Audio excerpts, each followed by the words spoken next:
Okay, are you ready for this? We are diving deep into Bitcoin today. Sounds good. Bitcoin hitting $700,000. It's in the headlines. Yeah. Experts are saying it's not just possible, but maybe even probable. Right. So we're going to unpack how we got here and what this crypto craze could mean for you. You ready to dive in? Absolutely. I think it's definitely been a wild ride. Mm-hmm. And I think to really understand, how significant this potential financial earthquake is, we really have to understand, where it all began. Okay. So let's rewind to the not so distant past, back when an SEC bulletin known as SA 121 was making waves. SAB 121. Yeah. That doesn't exactly roll off the tongue. What is the deal with this bulletin? Why was everyone so riled up about it? So SAB 121 was essentially the SEC's attempt to regulate Bitcoin by forcing banks to treat it as a liability.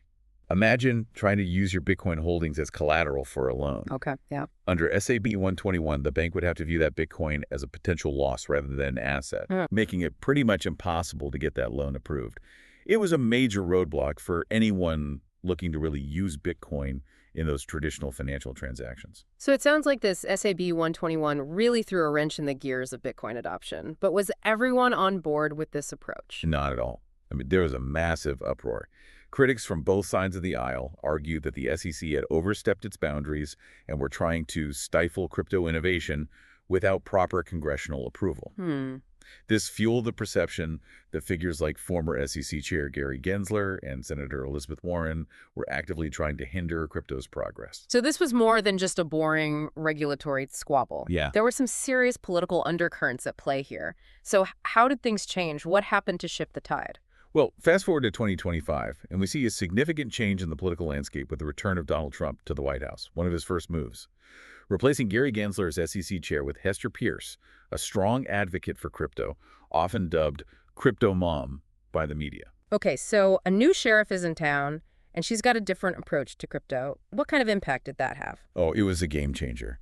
Not only did Pierce bring a more open-minded perspective to the SEC, but Trump also issued executive orders effectively dismantling Operation Choke Point 2.0. Okay. This initiative, launched during the previous administration, was designed to restrict financial services to businesses deemed high risk, and let's just say crypto often fell into that category. Right. By dismantling Choke Point, Trump paved the way for a friendlier regulatory environment for crypto. All right, so the stage is set, Trump is back, Crypto Mom is in charge, and Operation Choke Point is out of the picture. Something tells me things are about to get interesting. What happened next? Well, with the regulatory walls crumbling, banks that had been hesitant to dip their toes into the crypto pool were suddenly diving headfirst. Hold on, banks. The same institutions that have been notoriously cautious about anything remotely related to crypto. Exactly. They had been watching from the sidelines, waiting for the green light, and with SAB 121 out of the way, that light turned bright green.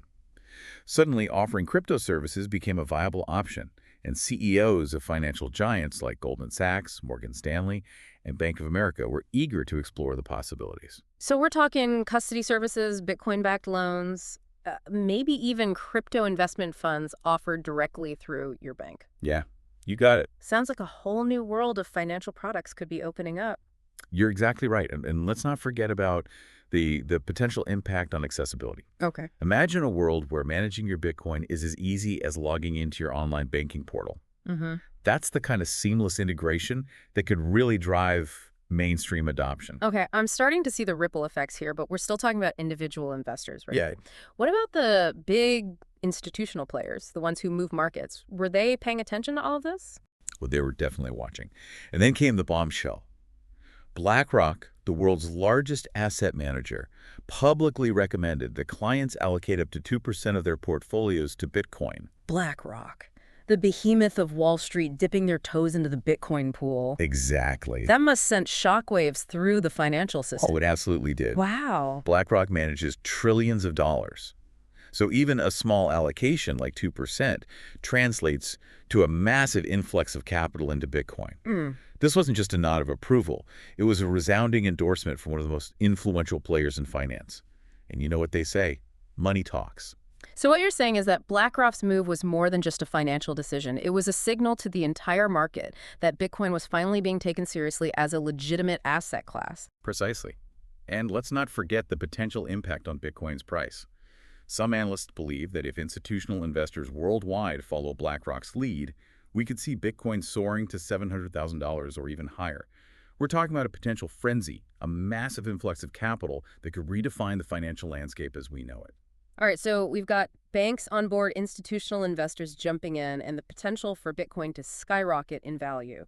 It sounds like a perfect storm is brewing in the world of finance. But let's step back for a second and consider the big picture. What does all of this mean for the future of finance? Is this just a temporary blip, or are we witnessing a fundamental shift? That's the million-dollar question, isn't it? And honestly, no one has a crystal ball. But what we can say is that the rescission of SAB 121 wasn't just an isolated event.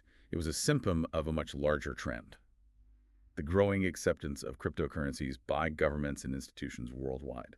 So we're not just talking about Bitcoin here. This is about a potential paradigm shift in how we think about money and finance. Absolutely. Yeah. And the U.S., with its influence on the global financial system, is playing a pivotal role in this shift. We're seeing a more collaborative approach to crypto regulation, with agencies like the SEC and even Congress working together to create a framework that fosters innovation while protecting investors. This all sounds incredibly exciting, but I have to admit it's also a bit overwhelming. For someone who's just starting to wrap their head around all of this, it can feel like a whirlwind of information. I understand completely. This is a complex topic and it's moving at lightning speed. Oh. But that's also what makes it so fascinating. It's like watching a new world being built right before our eyes. So where can our listeners go to learn more about all of this? What resources would you recommend for someone who wants to dive deeper into the world of Bitcoin and the future of finance? Well, there's a wealth of information available online, but I'd recommend starting with some key areas. First, understand the story of SAB 121. It's a fascinating case study in how regulation can impact innovation and how political winds can shift the financial landscape. Then delve into the work of analysts like Mark Moss. He's developed a framework called the 50-year quantum wave, which helps to explain the cyclical nature of technological adoption and how Bitcoin fits into that pattern. The 50-year quantum wave. That sounds intriguing. I'm guessing it has something to do with how new technologies move from early adopters to mainstream acceptance. Exactly. And according to Moss, we're on the cusp of a major shift, moving from the institutional phase of Bitcoin adoption into what he calls the frenzy phase. Think of it as the moment when the early majority, the everyday folks, start to jump on board. And if those $700,000 price predictions come true, this frenzy could be unlike anything we've ever seen before. Frenzy phase, huh? That sounds both exciting and a little terrifying. But before we get swept up in the hype, let's get real for a moment. Bitcoin has a reputation for being volatile, unpredictable. Are we really talking about a future where everyone is using it to buy their groceries and pay their bills? That's a great question, and to be honest, the answer is still unclear. Bitcoin's volatility is a legitimate concern for many people, and it's something that needs to be addressed if it's going to become a truly mainstream form of currency. But remember, we're still in the early stages of this technology. So you're saying that even with the volatility, the potential of Bitcoin is too big to ignore? Well, it's definitely a fascinating development. Think about the early days of the internet. It was slow and clunky. Uh-huh. And a lot of people didn't understand it, but look at it now. It's become an integral part of our lives. Right. Bitcoin could follow a similar trajectory. As adoption increases and more people start using it, that volatility might decrease. And with institutions like BlackRock getting involved, it adds a level of legitimacy and stability that was previously lacking. That makes sense. But let's bring it back down to earth for a second. What does all of this mean for the average person listening right now? Right. Is it time to rush out and buy Bitcoin? Well, that's a personal decision that Right. depends on individual circumstances and risk tolerance. But I think more importantly, it's crucial to educate yourself before making any decisions. Okay. Understand what Bitcoin is, how it works, the potential benefits, and the risks involved. Don't just follow the hype or rely on what others are saying. So knowledge is power. Do your research, understand the landscape, and then decide if Bitcoin is right for you. Solid advice. Oh. But where does someone even begin? There's so much information out there, it can be overwhelming. Yeah, you're absolutely right. It can be a bit of a rabbit hole. Yeah. I'd recommend starting with understanding the regulatory landscape. Look into SAB 121 and its rescission. That story gives you a glimpse into how governments are approaching crypto. Then explore the work of analysts like Mark Moss and his 50-year quantum wave framework. It offers a fascinating perspective on how technologies like Bitcoin move from the fringes to mainstream adoption. We'll be sure to link to some of those resources in the show notes for anyone who wants to dive deeper. So to wrap things up, we've covered a lot of ground today. We have. We talked about a little-known SEC bulletin, the return of Trump and his impact on crypto, banks jumping on the Bitcoin bandwagon, and BlackRock's game-changing endorsement, it's clear that the financial world is undergoing a seismic shift, and Bitcoin is right at the epicenter. Yeah, it's a very dynamic landscape right now, and whether Bitcoin becomes the dominant form of money or not, it's already challenging the status quo and forcing us to rethink how we view finance. Right. That in itself is a revolution. It's certainly a fascinating time to be watching all of this unfold, but what about our listeners? What's the one key takeaway you want them to walk away with today? I think the financial world is changing, and you have the opportunity to be a part of that change.